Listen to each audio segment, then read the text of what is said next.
Okay guys, आज का topic sports nutrition के अंदर चैप्टर 3 प्रोटीन सप्लीमेंट्स। ठीक है। लास्ट क्लास में हमने पढ़े थे कार्बोहाइड्रेट्स के सप्लीमेंट्स, जिसको हम बोलते हैं गेनर्स। ठीक है ना। गेनर्स कैसे आपको हेल्प करते हैं, क्या काम करते हैं हमारी बॉडी में। आज हम लोग स्टडी करेंगे कि व्हाट आर प्रोटीन सप्लीमेंट्स। आज का जो चैप्टर है ये प्रोटीन सप्लीमेंट्स को आपको बता रहा है, समझा रहा है कि प्रोटीन सप्लीमेंट्स एक्चुअली क्या है। ठीक है। प्रोटीन के बहुत सारे सप्लीमेंट्स हैं, जैसे वे प्रोटीन, क्रेटीन, BCAA, अमीनोज, बहुत ग्लूटामाइन, ये बहुत सारे जो सप्लीमेंट्स हम लोग यूज़ करते हैं, ये सारे they are all categorised under protein. ये सारे प्रोटीन ही है। तो इसलिए पहले प्रोटीन को समझते हैं जी कि व्हाट आर प्रोटीन सप्लीमेंट्स और ये क्या करते हैं हमारी बॉडी में। तो जैसे कि गाइस हमने देखा था कि प्रोटीन के बहुत सारे इंपॉर्टेंट फंक्शन है बॉडी में, है ना। इन चैप्टर 1 वी स्टडीड के protein has its own important functions. तो क्या क्या फंक्शन है, जैसे टू कीप अ बैलेंस, हमारी बॉडी का pH बैलेंस मेंटेन करता है, हमारी बॉडी के अंदर ग्रोथ रिपेयर करता है, हमारी बॉडी के अंदर हार्मोन्स प्रोडक्शन में काम आता है, केमिकल रिएक्शंस में काम आता है, हमारी इम्यून फंक्शन को प्रॉपरली काम करने में हेल्प करता है, जो हमारा इम्यूनिटी फंक्शंस करते हैं, हमारी बॉडी के फ्लूइड लेवल को मेंटेन करता है। ठीक है। तो ये सारे फंक्शंस तो प्रोटीन करता ही है। इसके अलावा हमारे मसल्स को रिपेयर करना और उनको ग्रो करने का काम। प्रोटीन सिर्फ मसल्स को वैसे ग्रो नहीं करता, पूरी बॉडी की ग्रोथ में हेल्प करता है, पूरी बॉडी की। लेकिन जब हम बात करते हैं कि एज अ ट्रेनर हम लोग ज़्यादा एक्सरसाइज करते हैं और ज़्यादा इन्वॉल्व होते हैं ट्रेनिंग के अंदर, तो हमारे मसल्स ज़्यादा रिपेयर मांगते हैं, हमारे मसल्स में ज़्यादा ब्रेकेज होती है और ज़्यादा रिपेयर और रिकवरी मांगते हैं, है ना। मसल्स की डिमांड ज़्यादा बढ़ जाती है, जिसकी वजह से फिर प्रोटीन एक मेजर इम्पॉर्टेंट सोर्स होता है हमारे मसल्स को रिपेयर करके उनको ग्रो करने के लिए। तो इसीलिए जब भी आप एक्सरसाइज करते हो तो डिमांड फॉर प्रोटीन बढ़ जाती है, हमारी बॉडी की प्रोटीन की डिमांड बढ़ जाती है as compare to a normal human being. तो गाइस ये कैसे बढ़ती है, क्यों, प्रोटीन और मसल ग्रोथ का रिलेशन कैसे है। जैसे मैंने आपको बताया, रिपेयर। जब हम प्रोटीन खाते हैं, हमारी बॉडी के अंदर एक प्रोटीन एक नाइट्रोजन का बैलेंस होता है, एक नाइट्रोजन होता है हमारी बॉडी के अंदर, जो जिसको बोला जाता है, it is called protein positive nitrogen. Protein positive, जैसे वो नाइट्रोजन प्रोटीन पॉजिटिव होगा तब ये हमारे मसल्स को रिपेयर कर पाता है, तब हमारे मसल्स रिपेयर की फॉर्म में जाते हैं। तो जब भी हम प्रोटीन खाएंगे तो हमारी बॉडी के अंदर प्रोटीन पॉजिटिव नाइट्रोजन हो जाएगा, जिसकी वजह से बॉडी जल्दी रिपेयर करती है, मसल्स को फटाफट रिपेयर करती है। तो ये प्रोटीन पॉजिटिव नाइट्रोजन बैलेंस एक तो रिपेयर में काम करता है और दूसरा मसल्स को गिरने नहीं देता, मसल को कैटाबॉलिक नहीं होने देगा, गिरने नहीं देगा। ठीक है। तो इस तरीके से पहला रिपेयर के अंदर काम कर रहा है। ग्रोथ, कैसे ग्रोथ में काम करती है, प्रोटीन से बहुत सारे हमारे हार्मोन्स बनते हैं, हमारी बॉडी के जितने भी हार्मोन्स बनते हैं कहीं ना कहीं अमीनोज इन्वॉल्व होते हैं, जिसकी वजह से फिर ग्रोथ में काम करती है। तो रिपेयर का काम हो रहा है, ग्रोथ का काम हो रहा है। नेक्स्ट क्या है, protein and fat loss. Protein हमारी बॉडी में फैट लॉस में हेल्पफुल होता है। कैसे हेल्पफुल होता है, प्रोटीन जो हमारी बॉडी में डाइजेस्ट करने के लिए हमारी बॉडी को 30% हार्डर काम करना पड़ता है, ज़्यादा काम करना पड़ता है। बजाय फैट और कार्ब्स को डाइजेस्ट करने के मुकाबले प्रोटीन को डाइजेस्ट करने के लिए बॉडी को ज़्यादा काम करना पड़ता है, और ज़्यादा जो काम करना पड़ेगा वो एनर्जी कहाँ से लेता है, बॉडी के फैट में से लेता है टू डाइजेस्ट दिस प्रोटीन। तो कहीं ना कहीं ये थोड़ा थर्मोजेनिक होता है, गर्म होता है और ज़्यादा हार्ड होता है डाइजेस्ट करने के लिए, जिसकी वजह से बॉडी ज़्यादा काम करती है और बॉडी में से फैट को मेटाबलाइज किया जाता है और उसको यूज़ किया जाता है प्रोटीन को डाइजेस्ट करने में। ठीक है। तो इसका ये मतलब नहीं कि आप बहुत ज़्यादा प्रोटीन खाओ, प्रोटीन की भी एक लिमिट है, उस लिमिट में खाना चाहिए, वो आगे हम स्टडी करेंगे। Number 3, protein and recovery. Protein जैसे आप सब जानते हो ग्लूटामाइन एक सप्लीमेंट हम खाते हैं, ग्लूटामाइन भी प्रोटीन का ही एक पार्ट है ना। ये ग्लूटामाइन बॉडी के अंदर क्या करता है, ये ग्लूटामाइन हमारी बॉडी के अंदर ग्लाइकोजन स्टोर को बढ़ा देता है। ग्लाइकोजन स्टोर्स जो हम बेसिकली कहाँ से आ रहे थे, हमारे पास कार्ब से आ रहे थे, कार्बोहाइड्रेट्स दे रहा था, ठीक है। बट यहाँ पे ग्लूटामाइन ये भी हमारे ग्लाइकोजन्स में कन्वर्ट करता है, स्टोर्स को बढ़ाता है, जिससे कि रिकवरी का प्रोसेस मसल्स के अंदर, ये मसल्स के अंदर ग्लाइकोजन का लेवल को बढ़ा देता है, ताकि मसल्स फटाफट अपने आप को रिकवर करें। रिकवर करेंगे तो नेक्स्ट डे के लिए रेडी होंगे, काम करने के लिए रेडी होते हैं। तो ये हमारी रिकवरी भी कर रहा है। तो कहीं ना कहीं protein muscle growth, muscle repair, fat loss and recovery, इन सब चीज़ों में हमारे को हेल्पफुल है, जिसकी वजह से एज अ बात करें बॉडी बिल्डर, हम लोग प्रोटीन ज़्यादा खाना चाहते हैं, ज़्यादा खाते हैं, ज़्यादा हमारी बॉडी को हेल्पफुल है। तो वैसे प्रोटीन मिलता कहाँ से है? प्रोटीन सोर्स आप सबको पता है, protein chicken, egg, red meat. हालांकि जो चिकन और एग दे रहे हैं that is a very good safe protein. Red meat थोड़ा आपको कम खाना चाहिए, अगर आप खाते हो तो कम खाना चाहिए, क्योंकि उसके कुछ और डिसएडवांटेजेस ज़्यादा होते हैं। मिल्क, चीज़, फिश एक बहुत अच्छा सोर्स है। Fish is a very good source for protein. हाँ जफर,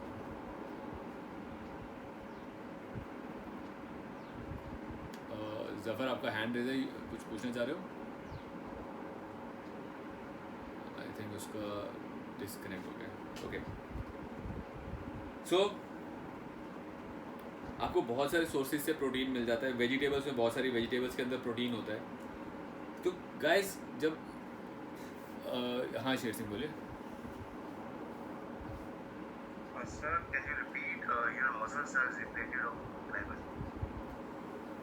मसल्स जैसे कि ग्लूटामाइन हमारी बॉडी में ना ग्लाइकोजन का स्टोर बढ़ाता है, ग्लाइकोजन बढ़ा देता है। तो जब आपके मसल्स, जब आप एक्सरसाइज कर चुके होते हो, तो आपके मसल्स में से ग्लाइकोजन का स्टोर खत्म हो चुका होता है। ग्लाइकोजन मतलब वही ना जो कार्ब से बने हैं, कार्ब से ग्लाइकोजन, ग्लाइकोजन से एटीपी बनते हैं। तो एटीपी मसल्स को एनर्जी देते हैं काम करने के लिए। बट जब आप एक्सरसाइज करके हटते हो तो आपकी बॉडी में से ग्लाइकोजन, मसल्स में से ग्लाइकोजन खत्म हो चुका होता है। उस टाइम पे जब मसल्स को रिकवरी करना है, अपने आप को रिपेयर, रिकवरी, कुछ खाना है, डाइट देनी है, उस टाइम पे ग्लाइकोजन नहीं है, तो हम लोग बाद में जनरली क्या लेते हैं, ग्लूटामाइन। तो ग्लूटामाइन हमारे ग्लाइकोजन स्टोर्स को बनाता है। तो ये मतलब है कि डिप्लीशन ऑफ ग्लाइकोजन मतलब मसल्स में से एनर्जी खत्म होना, और मसल्स को वो ग्लाइकोजन स्टोर बना के देना काम है ग्लूटामाइन का, ठीक है। सो प्रोटीन के sources, there are so many natural sources of protein. जैसे हमने देखा, there are plant based, non vegetarian, बहुत सारे प्रोटीन सोर्स हैं जो आप लोग खाते हो, डेली बेसिस पे खाते हो। Even you can get a proper list, अगर आप गूगल पे लिस्ट डालोगे ना वेजिटेबल्स में कि vegetarian protein source, non vegetarian, proper list आ जाएगी कि किस में कितना अच्छी क्वांटिटी का प्रोटीन है। तो सबसे बेस्ट क्वालिटी प्रोटीन फिश का होता है। एग भी बहुत अच्छा होता है। Egg and fish, they are very good sources of protein. So guys, बात करें कि यार प्रोटीन, जब हम बात करते हैं कि नेचुरल सोर्सेज से मिलता है, बहुत अच्छे से मिल जाता है, तो सप्लीमेंट्स क्यों लेने, है ना। Why supplement? तो सेम चीज़ है, हमने लास्ट चैप्टर में पढ़ा था कि एक लेवल तक, एक क्वांटिटी तक का प्रोटीन तो आप डाइट से ले लेते हो, बट जब आपको बॉडी का रिक्वायरमेंट ज़्यादा लेवल बढ़ जाता है ना, तब हम उतनी डाइट से प्रोटीन नहीं ले पाते। तब हमें कहीं ना कहीं सप्लीमेंट्स के ऊपर रिलाई करना पड़ता है कि हम जो एक्स्ट्रा प्रोटीन है वो सप्लीमेंट से ले सकें। डाइट से तो ले ही लें, प्लस सप्लीमेंट से भी ले सकें। सो बेनिफिट्स क्या है प्रोटीन के? बेनिफिट सबसे पहला, एनाबॉलिक मतलब ग्रो करना। किसी भी चीज़ को ग्रो करने का काम प्रोटीन को होता है। तो चाहे वो मसल की ग्रोथ है, चाहे ओवरऑल बॉडी की ग्रोथ है, हार्मोन्स हैं। सो एनाबॉलिक, ये एनाबॉलिक है नेचर में, हमारी बॉडी के अंदर ग्रोथ का काम करता है। ग्रोथ हार्मोन रेगुलेटर, जो हमारे बॉडी के अंदर ग्रोथ हार्मोन्स हैं उनको रेगुलेट करता है, उनको बनाने में, उनको काम करने में हेल्प करता है। तो ग्रोथ हार्मोन में हेल्प करता है। IGF-1 के अंदर 70 अमीनो एसिड्स, ग्रोथ हार्मोन के अंदर 190 अमीनो एसिड होते हैं। जो ग्रोथ हार्मोन हमारी बॉडी में बनता है, इट कंटेन्स 190 अमीनो एसिड्स। तो भैया 190 अमीनोज मतलब प्रोटीन, अमीनोज को क्या होता है पता है ना सबको? प्रोटीन का सिंपलर फॉर्म अमीनो, जैसे ग्लाइकोजन का सिंपलर, कार्बोहाइड्रेट का सिंपल फॉर्म होता है शुगर, शुगर से ग्लाइकोजन, है ना? ऐसे प्रोटीन का सिंपलर फॉर्म मतलब बहुत सारे अमीनोज मिलके प्रोटीन बनाते हैं। तो अमीनोज मतलब प्रोटीन की सिंपल फॉर्म। तो your growth hormone has 190 amino acids, आपका IGF-1 के अंदर 70 अमीनो एसिड होते हैं, और ये दोनों आपको पता है ये मसल ग्रोथ में बहुत हेल्पफुल होते हैं, बॉडी की और मसल की ग्रोथ में हेल्पफुल होते हैं। हमारे मेटाबॉलिज्म को फास्ट करता है, हमारे मेटाबॉलिज्म को थोड़ा अच्छा करता है। क्यों अच्छा करता है? क्योंकि प्रोटीन को डाइजेस्ट करने की, जब आपने प्रोटीन खाया तो आपकी बॉडी को बैठे बैठे ज़्यादा काम करना पड़ रहा है ना? 30% ज़्यादा हार्ड काम करना पड़ता है डाइजेस्ट करने के लिए प्रोटीन को। तो वो बैठे बैठे कहीं ना कहीं मेटाबॉलिज्म चलता रहेगा जब आप प्रोटीन खाते हो। तो गाइस ये सारे बेनिफिट्स हैं जिसकी वजह से हम लोग प्रोटीन खाना पसंद करते हैं। और इवन अगर आप देखते हो जो अच्छी प्रोटीन डाइट खाता है ना, उसकी स्किन, उसका सब कुछ चमकदार, चमकते हैं, तो दूर से दिखते हैं कि यार चमक रहे हैं, क्योंकि हर चीज़ में प्रोटीन अपने आप को ग्रोथ में, क्वालिटी, हर चीज़ में प्रोटीन चाहिए होता है। अब बात करें हाउ मच प्रोटीन, कितना प्रोटीन खाना चाहिए। अगर प्रोटीन इतना बेनिफिशियल है यार हम सब के लिए, तो हम प्रोटीन को कितना खाएं? तो एक चैप्टर 1 में एक लिमिट दी थी कि आपको डेली कैलोरीज, अगर आप टोटल कैलोरीज जितनी खा रहे हो उसका 15 to 20% के आसपास की लिमिट है, 25% तक की लिमिट है कि आपको इतना खाना चाहिए, है ना? तो वो 25 क्यों है यार? अगर प्रोटीन इतना बेनिफिशियल है हमारे लिए तो हम ज़्यादा क्यों ना खाएं?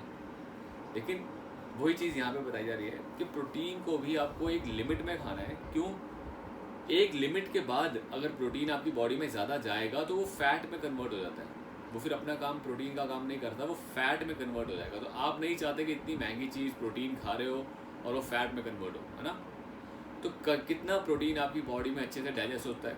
एक नॉर्मल क्लाइंट, एक नॉर्मल इंसान जो वर्कआउट वगैरह नहीं करता, ठीक है, बहुत ज़्यादा कुछ वर्कआउट में इन्वॉल्व नहीं है, उसको अपनी बॉडी वेट जितना प्रोटीन खाना चाहिए, जितना उसका बॉडी वेट है उतने ग्राम प्रोटीन खाना चाहिए। 70 kg के बंदे को 70 ग्राम के आसपास प्रोटीन खाना चाहिए डेली का। और जब आप वर्कआउट, ट्रेनिंग, बॉडी बिल्डिंग, इन सब चीज़ों में इन्वॉल्व होते हो तो आप इसको मैक्सिमम डबल तक खा सकते हो। मैक्सिमम लिमिट जो होती है that is double the body weight. जो आपका बॉडी वेट है उसका डबल। 70 kg का बंदा अगर बॉडी बिल्डिंग के अंदर जा रहा है तो he can take 140 grams of protein per day, पूरे दिन में 140 ग्राम्स। लेकिन डबल द प्रोटीन जो हम खाएंगे, जो ये हाई वैल्यू में हम प्रोटीन खा रहे हैं, पहली चीज़ बहुत लंबे देर तक नहीं खाना चाहिए, क्योंकि प्रोटीन कहीं ना कहीं बॉडी को, लीवर एंड किडनीज, इन सब चीज़ों को कहीं ना कहीं स्ट्रेस देता है, डाइजेशन के लिए ना स्ट्रेस ज़्यादा देता है। तो हम नहीं चाहते कि हमारी बॉडी बहुत ज़्यादा देर तक स्ट्रेस में रहे। तो आप महीना 2 महीना आप अच्छे लेवल का प्रोटीन खा रहे हो तो 1-1.5 महीना आप नॉर्मल पे आ जाओ, ठीक है, नॉर्मल पे आ जाओ, कार्ब्स ठीक ठाक खाओ, प्रोटीन ठीक ठाक खाओ।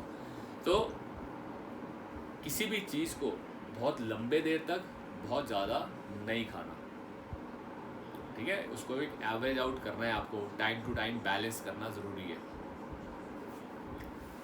तो गाइस आप अपनी बॉडी वेट का इंटू 1 खा सकते हो, अपनी body weight into 1.5 into double जो आपकी रिक्वायरमेंट है, एज पर योर रिक्वायरमेंट आप प्रोटीन खा सकते हैं। क्लियर है?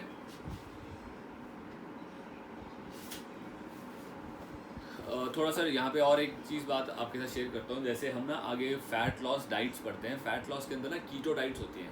कीटो डाइट्स में हम क्या करते हैं, हाई प्रोटीन डाइट देते हैं। हाई प्रोटीन कितना हाई दे देते हैं? काफ़ी अच्छा, मतलब डबल या डबल से भी ज़्यादा देते हैं। उसमें हम कार्ब्स बिल्कुल कम कर देते हैं, प्रोटीन हाई रखते हैं, फ़ैट को भी हाई रखते हैं। तो ऐसी भी डाइट्स हम देते हैं, लेकिन कुछ समय के लिए, महीना, 10 दिन, 15 दिन के लिए। वो डाइट्स लंबी नहीं चलती, है ना? तो सेम वही है कि अगर बॉडी बिल्डिंग के लिए भी आप खा रहे हो तो उसको भी आपको उसी हिसाब से खाना है कि बहुत देर तक बहुत ज़्यादा प्रोटीन नहीं खाना, एक लिमिट तक खाना है और फिर उसको बैलेंस करना है, बैलेंस डाइट खानी है। क्योंकि हमारी बॉडी में हर तरीके की एनर्जी चाहिए, कार्ब्स की भी एनर्जी चाहिए, प्रोटीन की भी चाहिए, फैट की भी चाहिए। तो कुछ टाइम के लिए हमने प्रोटीन ज़्यादा कर दिया है, क्यों? सो दैट फैट लॉस हो सके, या बॉडी बिल्डिंग कर रहा है, ठीक है। लेकिन प्रोटीन ज़्यादा कर दोगे तो कुछ ना कुछ कम होगा, इधर फैट या कार्ब्स। तो अगर दोनों में से कोई एक चीज़ कम हो रही है ना, तो उससे करने वाली चीज़ें, उससे होने वाली चीज़ें हमारी बॉडी के अंदर वो नुकसान में जाएंगी। तो हम ये नहीं चाहते कि बाकी चीज़ों का नुकसान हो, हम सिर्फ मसल पे ध्यान दें और बाकी चीज़ें नुकसान में जाए। तो इसीलिए कुछ टाइम तक तो ठीक है, और बाद में आपको बैलेंस डाइट ज़रूर खाना चाहिए। सो बात करते हैं प्रोटीन सप्लीमेंट्स। हमारी डाइट में आपको पता लग गया, नेचुरल डाइट में बहुत सारी चीज़ों से प्रोटीन मिलता है। प्रोटीन सप्लीमेंट्स क्या क्या हैं, क्या क्या सप्लीमेंट्स अवेलेबल हैं और वो क्या काम करते हैं। तो आप सब ने गाइस कुछ कॉमन टर्म्स पढ़े होते हैं, isolate, whey protein, concentrate, blend, amino, BCAA। ये क्या होते हैं, मैं इनके बारे में थोड़ा सा आपको यहाँ पे डिस्कस करते हैं। सबसे पहले बात करें, जो भी प्रोटीन में लिखा होता है आइसोलेट, आइसोलेट प्रोटीन का मतलब होता है प्योर। आइसो मीन्स होता है सिंगल, सिंगल मीन्स प्योर। यहाँ पे सिंगल मतलब कि सिंगल, यहाँ पे सिर्फ प्रोटीन ही है। तो आइसोलेट प्रोटीन मतलब pure protein. This protein contains 90% pure protein. इसके अंदर 90% प्लस प्रोटीन होता है, दैट इज आइसोलेट। कॉन्सेंट्रेट का मतलब होता है जहाँ पे 70 to 80% प्रोटीन होता है, क्योंकि कुछ चीज़ें और कॉन्सेंट्रेट मिलाई हैं, और भी कुछ चीज़ें उसमें मिक्स की होती हैं। तो यहाँ पे कॉन्सेंट्रेट मतलब होता है 70 to 80% प्रोटीन। एक होता है ब्लेंड।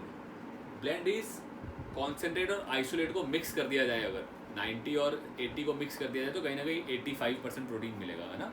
ब्लेंड होता है आइसोलेट और कॉन्सेंट्रेट का मिक्स। तो मोर ओवर आपको कौन सा खाना चाहिए? It is always best to go for a concentrate protein. Concentrate protein body में इजीली डाइजेस्ट हो जाता है, और आपको आइसोलेट प्रोटीन की तब ज़रूरत होती है जब आप बॉडी बिल्डिंग में होते हो, ठीक है। बॉडी बिल्डिंग के अंदर आपको ज़्यादा प्रोटीन आइसोलेट खाएंगे। बट अगर आप नॉर्मल लेवल बॉडी बिल्डर मतलब जो हम अपनी बॉडीज़ के लिए कर रहे हैं, अपने आप के लिए कर रहे हैं, तो blend is the best option.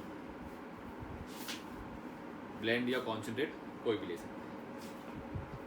Amino acids आपने बहुत सारे देखे होंगे आजकल, अमीनो एनर्जी के नाम से आते हैं, अमीनोज, अमीनो एनर्जीज। ये वो अमीनो एसिड्स हैं जो हमारी बॉडी कहती है एसेंशियल, जो हमें बाहर से खाने ही खाने हैं। ये वो अमीनोज होते हैं, ठीक है, जो हमारी बॉडी को चाहिए। There are I believe 88 amino acids ऐसे हैं जो हमारी बॉडी को बाहर से खाने ज़रूरी होते हैं, डाइट में खाने ज़रूरी होते हैं। तो ये वो अमीनोज होते हैं उसके अंदर। तो 20 अमीनोज के भी आते हैं, एसेंशियल, नॉन एसेंशियल का मिक्स भी आएगा। Different type of amino acids आएंगे, डिपेंडिंग अपॉन योर रिक्वायरमेंट आप ले सकते हो।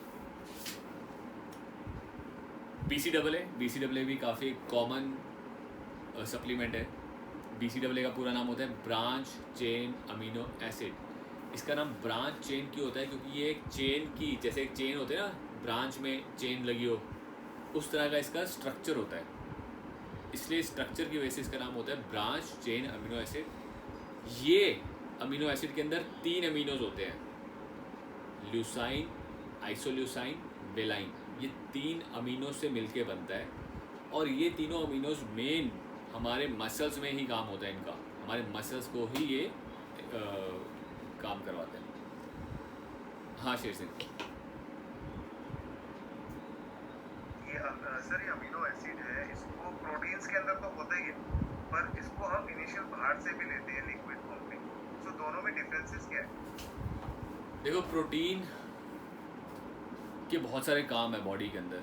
कुछ प्रोटीन्स, ऐसा ज़रूरी नहीं कि सारे प्रोटीन के अंदर सारे अमीनोज हो, ठीक है। जैसे फॉर एग्जांपल आपका जो मिल्क प्रोटीन है, मिल्क प्रोटीन एक कंप्लीट सोर्स है, इसके अंदर सारे अमीनोज होते हैं। चिकन के प्रोटीन में सारे अमीनोज नहीं होते, मटन में सारे नहीं होते। तो बहुत सारे प्रोटीन सोर्स है जिनमें सारे अमीनोज नहीं होते। तो कुछ अमीनोज ऐसे हैं जो आपको डाइट में डिफरेंट सोर्सेज से मिलते हैं। तो ये जो अमीनोज मिलते हैं, ये जो सप्लीमेंट मिलता है, ये कंप्लीट अमीनो सोर्स होते हैं, एक तरह से कंप्लीट। तो कई बार आजकल मैं ये बोलूँ, जैसे वे प्रोटीन अगर आप खा रहे हो, वे प्रोटीन भी एक तरह का कंप्लीट सोर्स है, इसमें मैक्सिमम चीज़ें होती हैं, ठीक है। अब जितना अच्छी क्वालिटी के लिए आप बात करो, जितनी अच्छी क्वालिटी के, वही डिफरेंस क्या है यार, होंडा सिटी ले रहे हैं या मर्सिडीज़ ले रहे हैं, दोनों कार ही हैं, ठीक है, सब चीज़ें सेम है, लेकिन क्वालिटी का फ़र्क आ जाता है ना कि उसमें हाँ मर्सिडीज़ वही सीन है, बस के अमीनोज ऐड ऑन कर लिया और ज़्यादा ऐड ऑन कर रहे हैं बॉडी के अंदर, कुछ ऐसे अमीनोज जो शायद आपके वे प्रोटीन में नहीं है वो इसमें मिल जाएंगे, तो वो चीज़ होती है। BCAA भी हमारे दूध में होता है, वे प्रोटीन में होता है, लेकिन हम अलग से ऐड ऑन कर लेते हैं, क्यों? क्योंकि बॉडी की रिक्वायरमेंट बढ़ चुकी होती है, बॉडी को हम पर्टिकुलरली डिफरेंट टाइप ऑफ अमीनोज अलग से देते रहते हैं। ग्लूटामाइन बॉडी हमारी बनाती है, तब भी हम बाहर से क्यों लेते हैं? क्योंकि रिक्वायरमेंट की वजह से, कि बॉडी को ज़्यादा देंगे तो ज़्यादा अच्छे से और ज़्यादा जल्दी बॉडी अच्छे से काम करेगी, तो इसी वजह से ये अमीनोज भी अवेलेबल होते हैं। ऐसे ही वेट गेनर प्रोटीन में क्या होता है, इसमें कार्ब्स मिक्स होते हैं, कार्बोहाइड्रेट गेनर मिक्स होता है, इसमें गेनर को मिक्स कर देते हैं। तो these are some of the proteins जो बेसिकली मार्केट में होते हैं। ऐसे रिकवरी के लिए ग्लूटामाइन होता है। स्लो डाइजेशन प्रोटीन कौन सा होता है? कैसीन, एक कैसीन प्रोटीन होता है, ये भी दूध से मिलता है, ये स्लो डाइजेस्टिंग होता है, ये रात को लेते हैं बॉडी बिल्डर्स सोने से पहले। फास्ट डाइजेस्टिंग कौन सा होता है? वे प्रोटीन एक फास्ट डाइजेस्टिंग प्रोटीन है, जल्दी डाइजेस्ट हो जाता है। ये सारे प्रोटीन्स आपको मार्केट में अवेलेबल हैं, आप ले सकते हो। बेनिफिट्स क्या हैं सप्लीमेंट्स लेने के? यही बेनिफिट, जैसे अभी पर्टिकुलर बात की, एक क्वालिटी, आपको पता है यार मेरी बॉडी को वे प्रोटीन ज़्यादा चाहिए या मेरी बॉडी को BCAA ज़्यादा चाहिए, ग्लूटामाइन ज़्यादा चाहिए, तो आप पर्टिकुलर प्रोडक्ट को ले सकते हो, इस पर्टिकुलर प्रोटीन को यूज़ कर सकते हो। सेकेंड, प्रोटीन आपको ईजिली अवेलेबल है, एक स्कूप में अवेलेबल है। अदरवाइज़ आपको खाना बनाना है, खाना है, टाइम लगता है, तो आप मेन अपने जो ब्रेकफास्ट लंच डिनर में तो आप खाओगे खाना खाते हो, लेकिन जो मिड टाइम्स हैं वहाँ पे अगर आपको प्रोटीन चाहिए तो क्विक सोर्स है। आजकल जैसे बिजी लाइफ है, तो आपको एक प्रोटीन क्विक सोर्स मिल जाता है कि पानी या दूध में डाला शेक किया पी, ठीक है, ईजिली कन्वीनियंटली कैरी हो जाता है, कैरी कर सकते हो आप आराम से। ऐसा कोई नहीं कि ठंडा हो जाएगा, गर्म हो जाएगा, कोई ऐसा सीन नहीं है इसका। तो कुछ बेनिफिट्स हैं कि जब आपको एक लेवल से ज़्यादा प्रोटीन आपकी डाइट में चाहिए, तो कहीं ना कहीं ये सप्लीमेंट्स ही हमारे को हेल्पफुल होते हैं, ठीक है ना। तो ऐसे सप्लीमेंट्स में यहाँ पे बात की गई है, कौन कौन यूज़ कर सकता है प्रोटीन सप्लीमेंट, कौन कौन यूज़ कर सकता है? बॉडी बिल्डर्स, एथलीट जो स्पोर्ट्स में होते हैं, डाइटिंग करने वाले लोग जो डाइट कर रहे हैं, वेट लॉस कर रहे हैं, एंड हार्ड गेनर जो हार्ड लेवल पे गेनिंग करना चाहते हैं, इन सब के लिए प्रोटीन सप्लीमेंट अच्छा यूजफुल प्रोडक्ट है। यहाँ पे इसके बाद यह है कि कुछ प्रोटीन के सोर्सेज, हमें कहाँ से अच्छा प्रोटीन कहाँ से मिलता है। जैसे वे प्रोटीन में बहुत अच्छा सोर्स है, वे प्रोटीन हमारी दूध से बनता है, मिल्क से बनता है, तो वे प्रोटीन एक अच्छा सोर्स है। वे आइसोलेट सेम वही होता है, दूध से बना है। वे प्रोटीन का मतलब, वे का मतलब होता है मिल्क सिरम, मिल्क से बनने वाला प्रोटीन, उसको बोलते हैं वे प्रोटीन। तो कोई भी प्रोटीन के आगे अगर वे लिखा है तो समझ जाइए दूध का मेन, दूध से बना हुआ है, ठीक है। देन इज कैसीन भी वे प्रोटीन है, कैसीन भी मिल्क से बनता जाता है। एग वाइट एग से भी प्रोटीन बनता है। ज़्यादातर आजकल प्रोटीन्स के अंदर, वे प्रोटीन के अंदर ये भी मिक्स किया जाता है, वाइट एग को भी उसमें प्रोसेस किया जाता है कि उसकी ज़्यादा वैल्यू बढ़ा दी जाए। फिर एक गोट मिल्क, बकरी का जो दूध है उसकी सबसे अच्छी वैल्यू होती है प्रोटीन में, 100% प्रोटीन की वैल्यू बहुत अच्छी होती है बकरी के दूध में। इवन बकरी का दूध उसको भी ज़्यादा पिलाया जाता था, डेंगू हो जाए ना, डेंगू में भी बहुत अच्छा यूज़ होता था, तो बकरी के दूध में बहुत अच्छा प्रोटीन है। पी मतलब मटर में है। These are different type of sources. आजकल क्या हो रहा है, बाहर की कंट्रीज़ में ना, किसी को दूध से एलर्जी है तो वे प्रोटीन नहीं ले रहा, तो कौन सा लेगा? पी प्रोटीन ले लो, कोई और ले लो, कोई ऐसे ले लो। तो different quality of proteins are available according to the requirement, ले सकते हैं।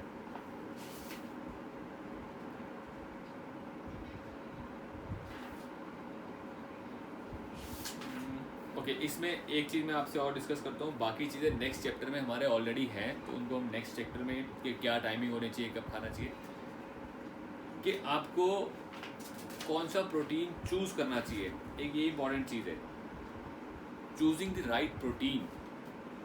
कि जैसे अभी कंफ्यूज होते हैं ना सारे कि यार ये वे प्रोटीन ले, आइसोलेट ले, कौन सा प्रोटीन ले, कौन सा हमारे लिए बेस्ट रहेगा। तो चूजिंग द राइट प्रोटीन किस चीज़ पे डिपेंड करता है? पहली चीज़ आपके गोल पे। अगर आप एक बॉडी बिल्डर हो, यू वांट कि मेरे को बहुत तगड़े लेवल में बॉडी बनानी है, तो डे 1 से ही आप आइसोलेट नहीं खाओगे, ठीक है ना। डे 1 से आप शुरू कहाँ से करोगे? स्टार्टिंग का एक प्रोसेस होता है। हर कोई जो स्टार्ट करता है, पहले स्टार्ट करना ही आपको गेनर से चाहिए। गेनर्स ऐड करो पहले डाइट के अंदर, ठीक है। गेनर्स के साथ प्रोटीन ऐड करो, वे प्रोटीन ऐड करना है। वे प्रोटीन के साथ धीरे धीरे धीरे फिर आप BCAA, क्रिटीन, ग्लूटामाइन ऐड करोगे। फिर एक लेवल के बाद जब आपको पता है कि मुझे क्वालिटी बॉडी चाहिए, जब आपको बॉडी के अंदर से फैट आप डिप्लीट कर रहे हो, फैट नहीं चाहिए, क्वालिटी मसल चाहिए, तब आप आइसोलेट में जाना शुरू करते हो। दैट इज़ द पॉइंट जहाँ पे आप आइसोलेट लेते हो। आइसोलेट महंगा होता है, ज़्यादा महंगा होता है। तो अगर आप किसी अपने क्लाइंट को या आप खुद भी आइसोलेट लेना शुरू कर दो, तो आइसोलेट को इतना कोई फ़ायदा नहीं है आपको वे से भी वही सारा काम मिलेगा, ठीक है ना। आपको अगर बॉडी बिल्डिंग कॉम्पिटिशन में खड़ा होना है, जहाँ क्वालिटी दिखानी है, वहाँ पे आइसोलेट का ज़्यादा काम है।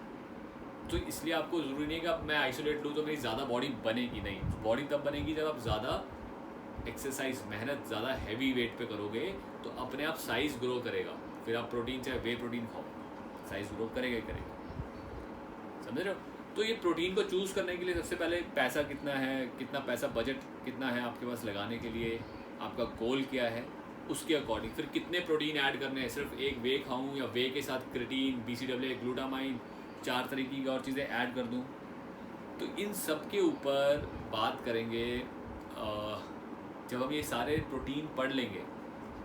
आपका वे प्रोटीन, क्रिटीन, ग्लूटामाइन, BCAA, ये सारे प्रोटीन जब हम अच्छे से पढ़ लेंगे कि क्या क्या बॉडी में काम करते हैं, और उसके बाद आपको ज़्यादा अच्छा क्लियर हो जाएगा कि यार इसकी रिक्वायरमेंट है कि नहीं है। ये ना भी लूँगा तो चलेगा, क्योंकि ये काम मेरा यहाँ से मिल रहा है, मेरे को यहाँ से मिल रहा है, तो आप ज़्यादा अच्छे से उसको बैलेंस कर पाओगे अपनी प्रोटीन डाइट को। तो गाइस, ये हमने अभी जो आज स्टडी किया है ना, दैट इज़ मोर ओवर के supplements, protein supplements all over बात करें तो प्रोटीन सप्लीमेंट्स किस तरह से हमें हेल्प करते हैं हमारी बॉडी को, क्या क्या चीज़ें अवेलेबल है मार्केट में, ठीक है। पी प्रोटीन है, अब कोई कहे यार मेरे को पी प्रोटीन लेना है, क्यों लेना है भाई, कोई रीज़न है? आपका अगर वे प्रोटीन से काम बढ़िया चल रहा है तो पी प्रोटीन में क्यों जाना है? पी मतलब मटरों से आ रहा है, तो आप घर में वैसे अगर मटर भी खाते हो तो मटरों से प्रोटीन मिल जाएगा। तो देर आर मैनी थिंग्स जहाँ पे हम लोग को we have to be little straightforward कि ओके ये प्रोटीन इज़ बेस्ट। किसी को मिल्क से एलर्जी है, तब तो आप उसको बोलो यार मिल्क से एलर्जी है, there are different type of protein available, आप वो शुरू कर दो। प्रोटीन है, एग है, तो ये प्रोटीन ले सकते हो। सो गाइज, आज के लिए ये चैप्टर यहीं पे रखेंगे। नेक्स्ट कल वे प्रोटीन स्टडी करेंगे, सो दैट वे प्रोटीन को एक प्रॉपर इट नीड्स टाइम, तो उसको हम तरीके से कल डिस्कस करेंगे। किसी को इस चीज़ में अभी तक में कोई डाउट है तो वी कैन डिस्कस। तो एक दो चीज़ें जो इम्पॉर्टेंट है जो आपको ध्यान रखनी है, एक प्रोटीन कितना खाना है, दैट इज़ आपकी बॉडी वेट जितना प्रोटीन आपको खाना चाहिए नॉर्मली, नेचुरली। और अगर आप बहुत ज़्यादा हार्ड एक्सरसाइज में इन्वॉल्व हो, बहुत तगड़े लेवल की एक्सरसाइज कर रहे हो, तो डबल द बॉडी वेट आप खा सकते हो, ठीक है। तो ज़रूरी नहीं है कि डबल ही खाना है, आपका बॉडी वेट इंटू 1.5 कर लो, है ना, वो भी आप खा सकते हो। हाँ जफर, मैं ये कह रहा हूँ कि ये आइसोलेट तो हम वेट रिड्यूस के लिए भी यूज करते हैं, लेकिन इससे हम कॉन्सेंट्रेट भी यूज नहीं कर सकते। आइसोलेट सी वेट लॉस के लिए आप बात कर रहे हो ना? वेट लॉस में तो हम आइसोलेट प्रोटीन यूज कर सकते हैं, फ़ायदा नहीं है, फ़ायदा नहीं है। वेट लॉस में भी कॉन्सेंट्रेट में कोई ऐसा थोड़ा है कि उसमें फ़ैट होता है या कुछ होता है। कॉन्सेंट्रेट इज़ जस्ट कि उसकी क्वालिटी प्रोटीन में थोड़ी कम है आपका, बट आइसोलेट को भी आप डाइजेस्ट करने के लिए